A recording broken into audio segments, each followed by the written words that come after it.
All right. Now, if you remember last week, which I don't know if you can remember last week because we actually didn't do this, we skipped it over. But if you read the Torah portion of last week, so you'll see that in the end of last week's Torah portion, there's a long list of the leaders of the house and the kings that came from the house of Esav. Who cares? I mean, it's totally not important, but the Torah says it, so it must be really important.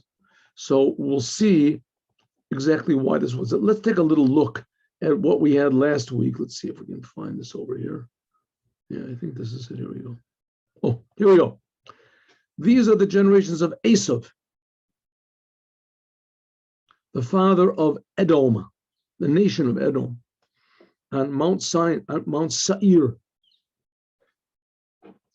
It says, these are the names of the sons of Esav: Eliphaz, Reuel, Ben Basmas, and the sons of Eliphaz were Teman, Tzafu, Gitam, Kenaz. Timnan was the Pelegish of Eliphaz, and Esav, and etc. It tells all these generations. This is the son of Ahlibama, the daughter of Anna, the daughter of Tzivon, the wife of Esav. And Esav also gave birth to Yaush, Yalom, Korach. These are the leaders of the sons of Esav, and the sons of Eliphaz, the firstborn. Aluf Taman, the greater was Aluf, whatever, the King Taman, King Omer, King Tzafu, King Kenaz, all these names, King Korach, King Gatam, King Amalek, King whatever is Eliphaz, Ben Sodom, and continue. These are the sons of Elibama. These are the sons of Esav. These are the Seir. Now it's going to really get into it. Dishon and Alufe Hachori. These are the sons of Shuval.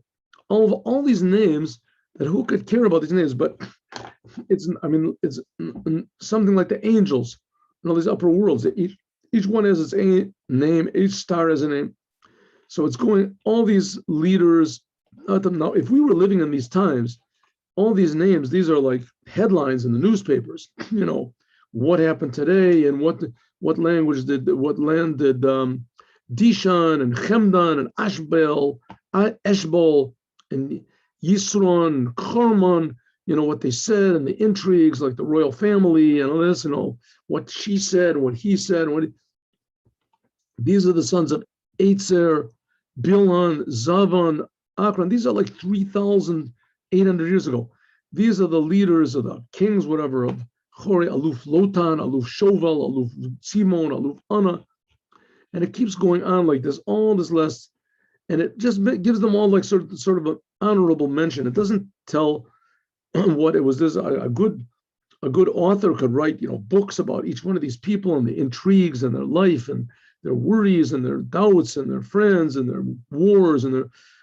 So Husham died, and the ruled underneath him Hadad ben Badad, that he smote Midian, and Hadad ben Badad, he died, and the ruled under. This is what's called the kings that ruled and they died. This is a hint at the world of Tohu. And Samla died, and then ruled under him Shaul, Mirachovot Anar, but he died. Shaul, and the ruled under him Baal Hanan Achbar, he died, and the ruled underneath him Hadad, and etc. These are the names of the leaders of Esav and Aluf Alivama. It goes over the whole thing again. Aluf Magdil. This is Edom. Okay, so these are the names of the kings and etc. Why am I going over this? Because this is relevant to what we're going to learn right now. So let's go to what we're learning now. And here we go. Vayeshev, all of a sudden it comes up to Yaakov. Now Yaakov is the brother of Esav. And in Yaakov, it takes a long explanation of what exactly happens to him. It says, these are the generations of Yaakov in the land. Yaakov settled in the land where his fathers dwelled, namely the land of Canaan. Rashi. Now the Rashi is a little bit complicated, but I'd like to do the Rashis because they're very foundational. And it so says, Yaakov, he dwelled. It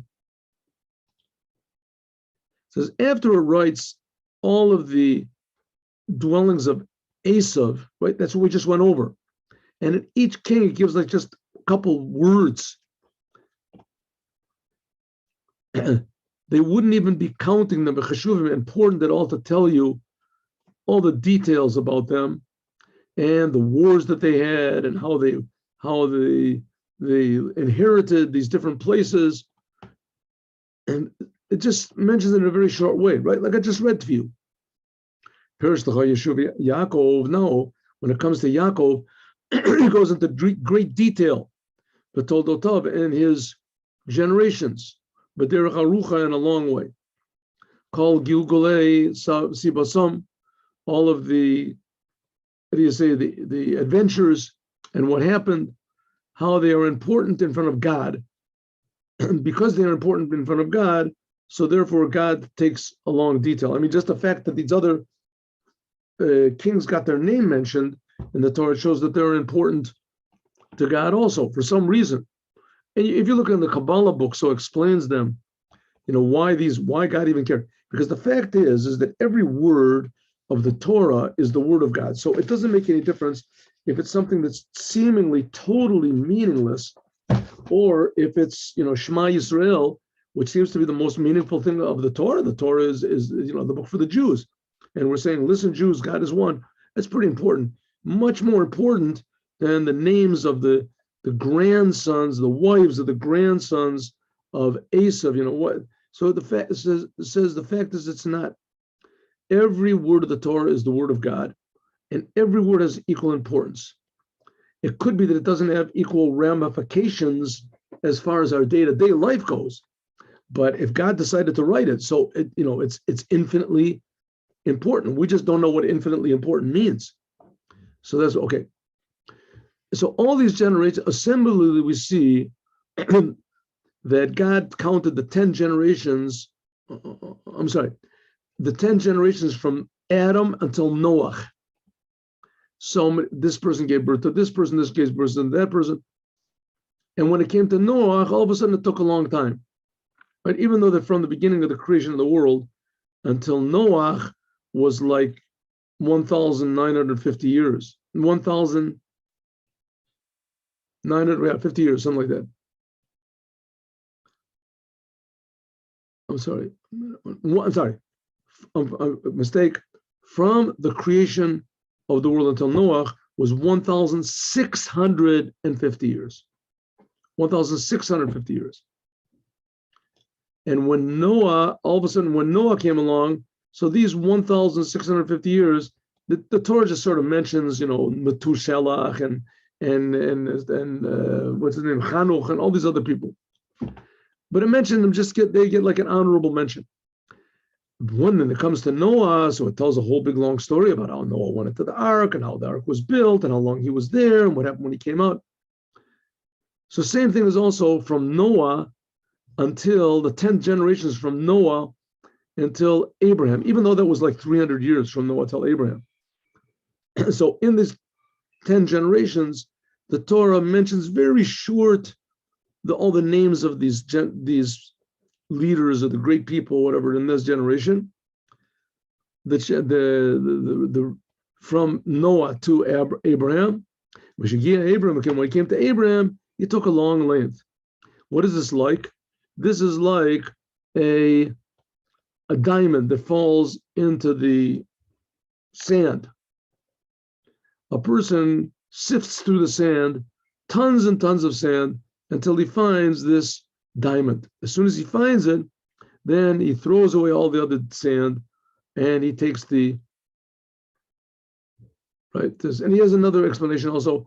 It's like a whole bunch of camels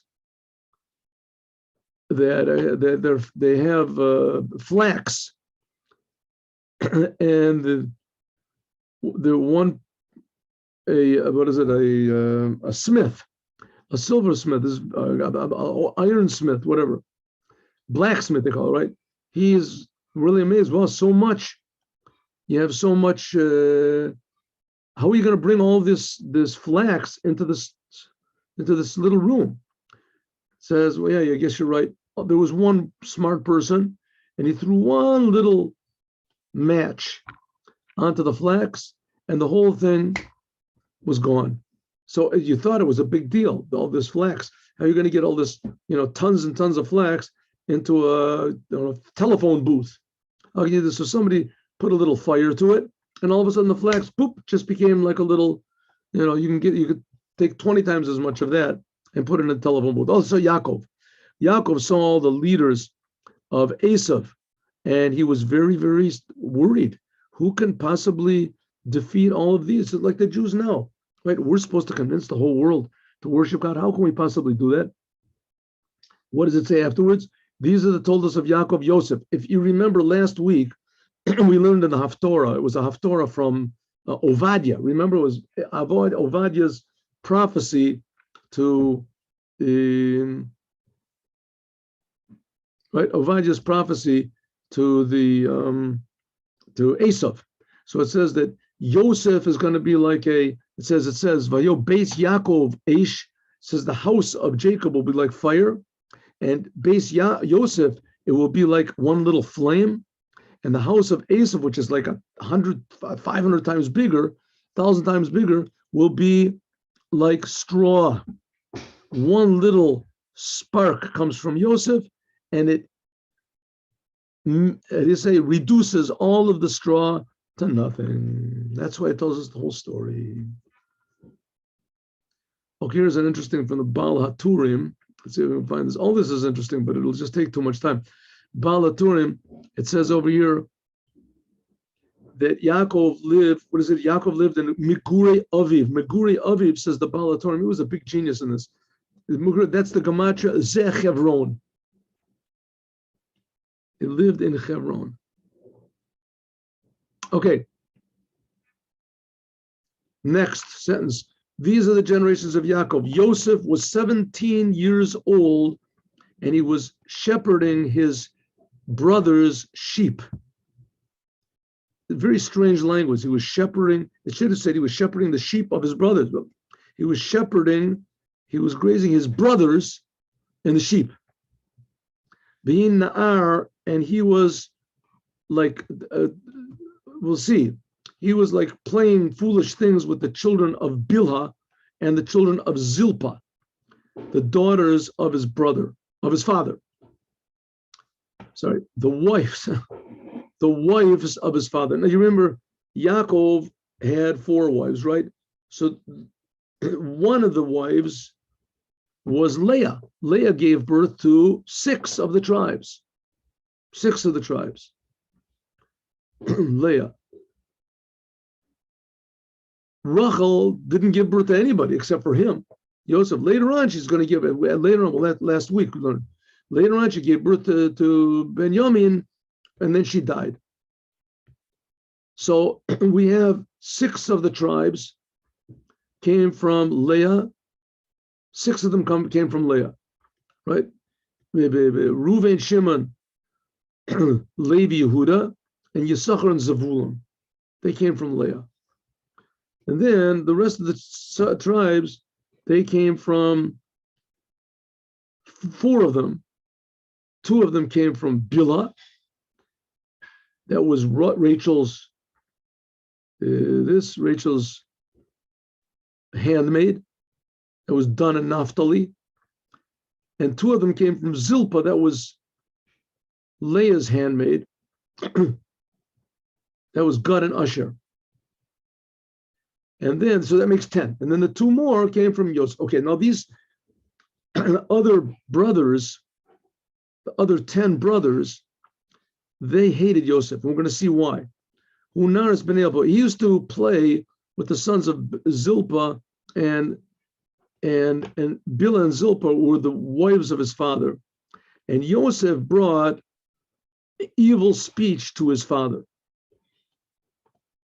Okay, we're going to see what the evil speech was in a second.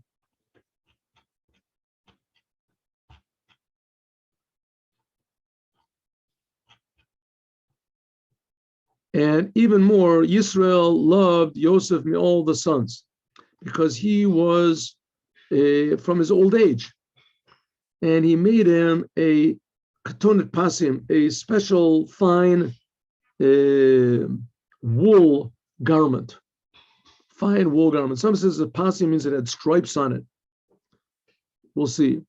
Pasim, it says kli milas, means a very fine woolen garment, like karpas or tchelis. Here he says pasim. Let's see if we can find this. Gimel. Pasim, it says saviv pas yodo. It says he made a garment that had like strips around his hand. They came down to his hand. I don't know. They're strong. Here he says pasim. Rashi says pasim. It says here, pasim. This is a initials of the four things. Pei, Samach, Yud, Mem, of the four tribulations that he went to. He was sold to Potiphar, and then to the Socharim, so Socharim Yishmaelim, we'll see, and then to the Yishmaelim, Socharim, Yishmaelim, Yud, and Mem to the Midyanim. Those are the four that he was sold to. Okay, what's going to happen over here? It says that Joseph, he brought a bad report back to his father about the brothers. Now, here we have a story. This whole story is just one tragedy after the other, one misunderstanding and misinterpretation after the other. Joseph saw his brothers doing certain things, and he really believed that it was forbidden what they were doing. And on the other hand, so he told his father, and his father didn't know what to do. Meanwhile, his brothers realized that he was turning their father against them. And they also didn't know what to do because he thought that they were sinners and they were sure that he was a sinner.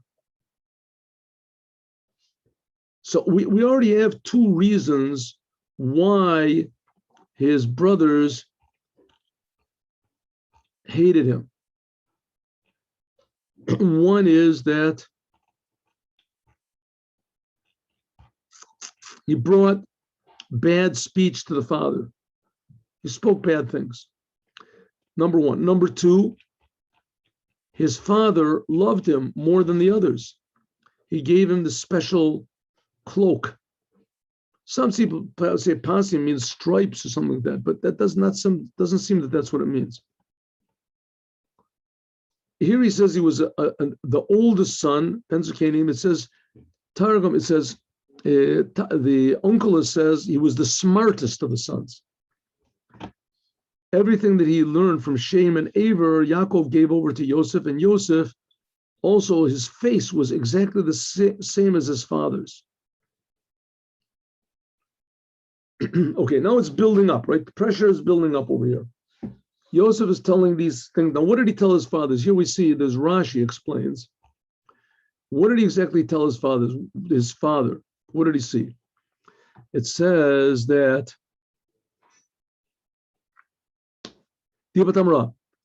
anything that was bad in his brothers, especially the sons of Leah, he will tell to his father. Now, you're going to see that all the brothers hate him, and that's going to be because of the dreams that he has later on. That's going to be an additional reason to hate Joseph. So number one reason is because he brought this bad reports to his father. He saw them that they were eating a limb from a living animal. In fact, what they were doing, there's different explanations of what they were doing. According to one explanation, what they were doing is that they would cut a piece from they would slaughter the animal, but before it died, before it stopped thrashing around, so they would cut a piece off of the animal, some say from the neck, and then they would wait for the animal to die, and then they would eat it. Now, for a non-Jew, this is forbidden. A non-Jew cannot eat a limb taken from a living animal, but a Jew can do so. In any case, they took this limb for a living animal, And if there's another opinion is that the brothers knew Kabbalah and they created this calf. There's other people in the Gemara and the Talmud that did also. They created this calf, and a calf that's created is not really born. It's permissible to eat from it alive. Another explanation is that it was a ben pikua. A ben pikua is an animal that's born, a fetus that's born from a mother, right? 9 years old, but before it came out, you slaughtered the mother. You slaughtered the mother when the baby was still inside of the womb. If you slaughtered the mother when the baby was still inside of the womb, then you don't have to slaughter the baby. That's the law. That you don't have to slaughter. It's considered to be like a limb from its mother. And if the mother is kosher, so it's... In any case, he saw them eating a limb from a living animal. He misunderstood. He saw them also speaking not nicely to the sons of Bilhah and Zilpah. And he also saw that they were chashudim al arayos. And he also thought that they were having relations with non-Jewish women. It says over here that what they were really doing is that they were selling things to the non-Jewish women that would come from around and ask the non-Jewish women to do various things for them. Please carry this over there, whatever. And it's forbidden to do a thing like that, according to some opinions. Okay, anyway, so he explains what it was, what exactly it was. Okay, so meanwhile, he thought it was a very big commandment that he had to tell his father what was doing, so his father would stop them. Meanwhile, his father was not so sure if he didn't say this because maybe Joseph just hated them. And he loved Joseph so much that he sort of believed what Joseph was saying, so he didn't exactly know how to approach them with this. Here he says, let's do a little bit of the Kli Ykar. These are the kind of Joseph. The rabbis say that Joseph was similar to Yaakov and everything that happened to him, as though it was Joseph. And the Yaakov wanted it to, so Yaakov wanted to,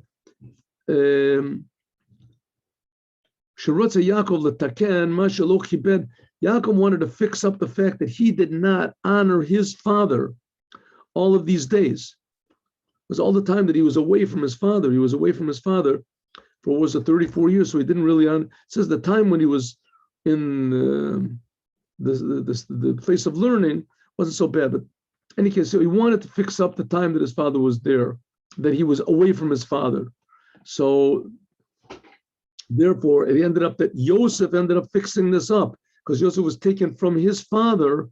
Therefore, Joseph was taken in prison for all the days that Yaakov did not honor his father. So Yaakov had to suffer because Joseph was taken into prison. That's what it says. Ela told us Yaakov Joseph. Also, the Rashi brings down a very interesting thing. These are the generations of Yaakov, that everything that happened to Yaakov later on happened to Esau. Number one, his brothers hated him. Joseph's brothers hated him. Well, Yaakov also had a brother that hated him, Esau.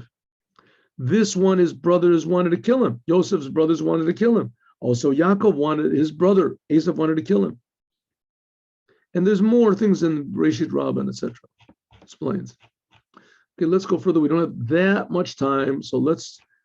Okay, Yisrael loved Joseph more than the other brothers, and he made him this nice coat. From here, we learn out also in the Gemara that a father should not favor one of his sons over the others because it causes rivalry and hatred.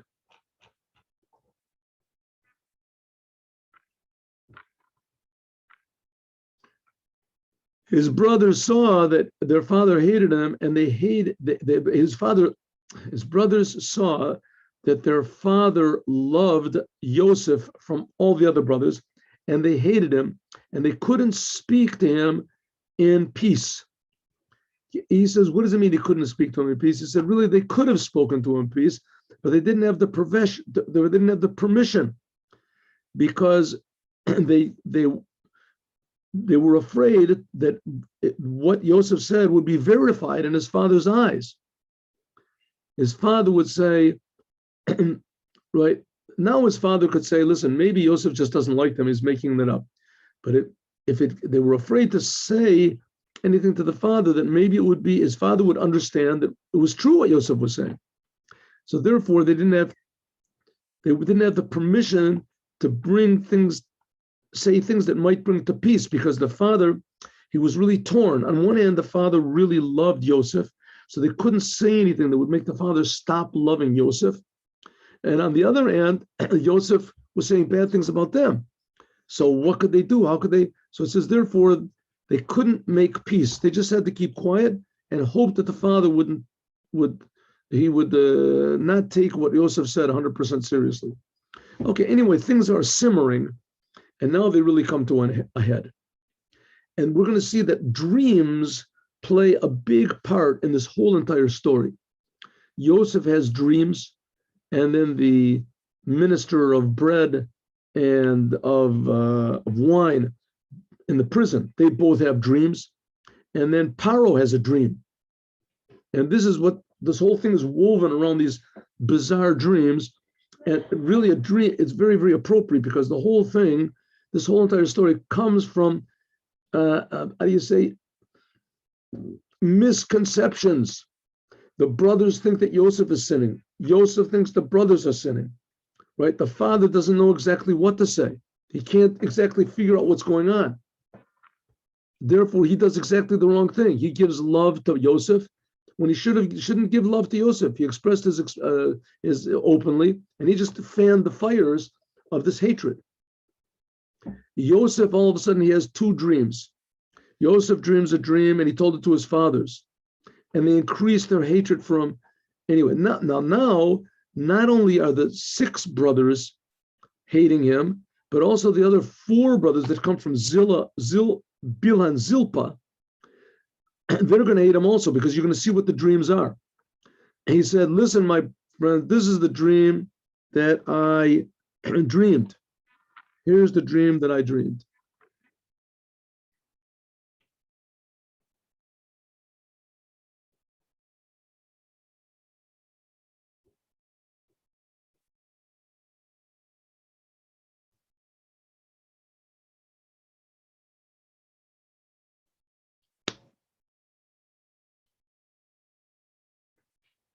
Okay, now another thing we also have to understand this story, and we have to put this story also in the right context, because we're also not understanding something. This whole story only comes to save the whole world. This whole tragic, terrible, really sort of damning story that the brothers hated him so much they wanted to kill him. This whole thing happens only in order to save the whole world. What happens? Joseph is going to be thrown into jail. And in the jail, he's going to happen to see one of the ministers of Paro. And the minister is going to get out of prison and forget totally about meeting Joseph. Joseph properly interprets his dream. And then Paro is going to have a dream, and this dream implies that there's going to be a terrible famine in the whole world, and no one knows how to explain it, even Paro. But Paro is very worried. That's going to be next week. And finally, this minister of Paro said, wow, I remember there was this Jewish kid, a terrible kid, just Jewish, not worth anything. And he interpreted my dream. He sort of spit it out because he didn't really want to say it. But he had no choice. He saw the king was, and he said, okay, take him out. And all of a sudden, Joseph gets out of this prison where he's been like pining away there for 12 years. And Joseph interprets Paro's dream properly. And sure enough, he saves the whole world from famine. Saves the whole entire world from famine. There were 7 years of plenty. Paro saved up all the food. Then there was 2 years where there's nothing to eat anywhere. And the whole world would have died. Even Paro himself. But because they saved up the food, so of course the people in Egypt had what to eat. But they, in order to get the food, they had to give all their belongings to Paro, and then the whole world came and gave all their belongings to Paro. And so Joseph became de facto the king of the whole world. He saved the whole world, saved everybody. And it all came because of this hatred, this whole weird story. So this whole story also has to be seen within the bigger picture.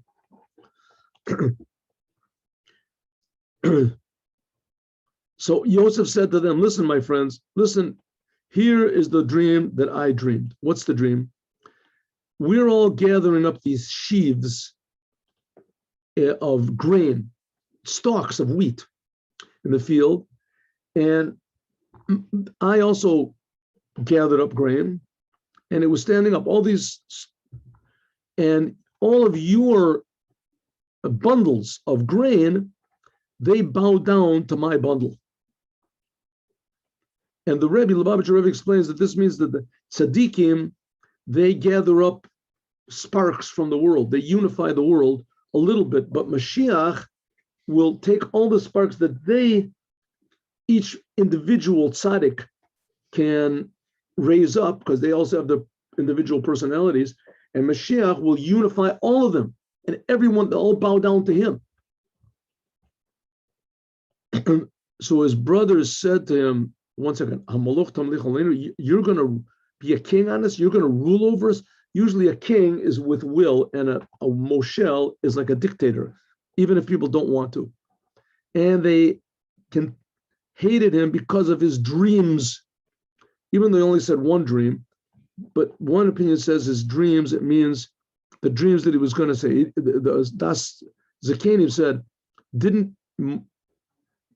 Joseph only say one dream? So this is talking about in the future, that there's going to be another dream, right? Or maybe he's saying in his dreams, he was always telling them these dreams. This is just the ones that were written in the Torah, but he was always telling them dreams and things. The Sforno says on his dreams, doesn't mean on his dreams, but on the details of this dream that he told him. Okay, he dreamt another dream, and he said, listen, I dreamt another dream, and this is it. The sun and the moon and 11 stars are going to bow down to me. And he told his dream to his father and his brothers. And his father yelled at him and said, what is this dream that you're dreaming? Me and your mother are going to come and bow down to you. Now it's impossible. His mother couldn't bow down to him because Yosef's mother was dead. We're going to bow down to you.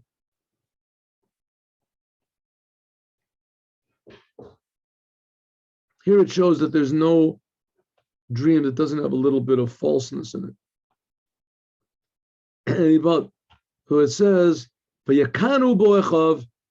his brothers were jealous of him, and his father just kept it quiet. What does it mean he kept it quiet? His father was waiting, and he was patient, and he was waiting. When is this exactly going to happen?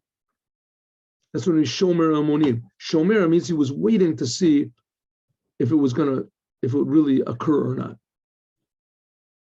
Or HaChaim says, in this dream, he took any doubt away from the first dream that it was maybe just his bad thoughts, or maybe he was just, maybe he ate something. Because lo chashav lo alal dato lishtachrir alaviv. Because it couldn't be just his thoughts. Maybe he's thinking the whole day, I'm going to rule over my brothers. But he never would have thought to rule over his father. It must be that it was made known from heaven that this is going to happen. Now his brothers really hated him because they realized that he was really receiving messages from God, and they weren't receiving anything. So they were all jealous. The Rebbe explains, and we'll see this even more, it'll be more defined a little bit later,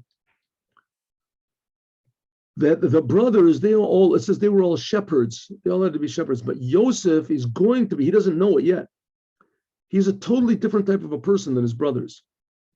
And he's going to become the king of Egypt, which Egypt was like the most decadent country in the world, maybe in history.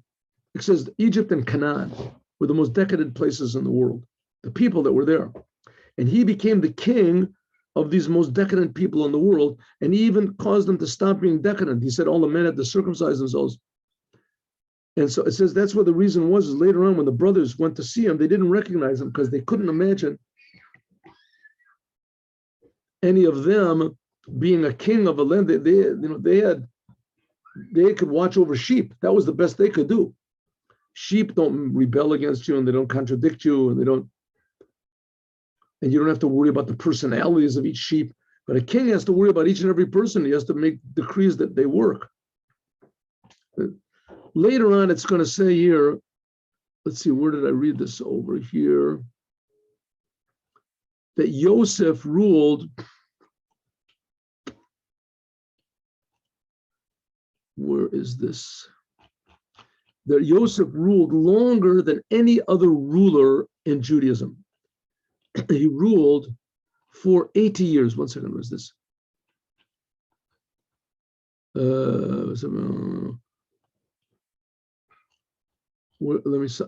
me find this.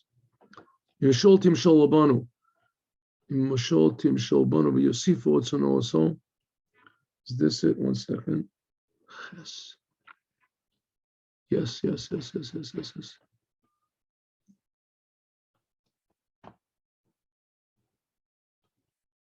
No, anyway, it says that he ruled over, I'm sorry, I just saw this.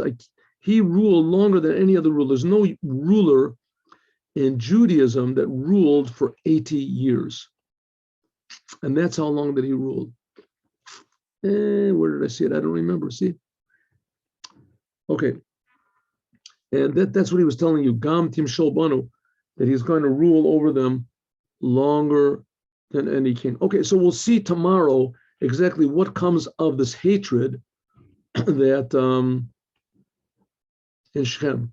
And of course, there's the old joke, the well-known joke of the lady that sits on Shabbat. The old lady, she's sitting in the women's section and she hears them reading the Torah, and she starts crying and crying and crying. It's such a sad story how the brothers sold him. And then the next year, she's crying. And the third year, she's not crying anymore. She's like sort of really angry. And they said, what happened? He said, listen, if he's so stupid, he did the same thing 3 times in a row. So why should I have mercy on him? Okay, my friends, see you tomorrow, God willing, 8:15 in the morning.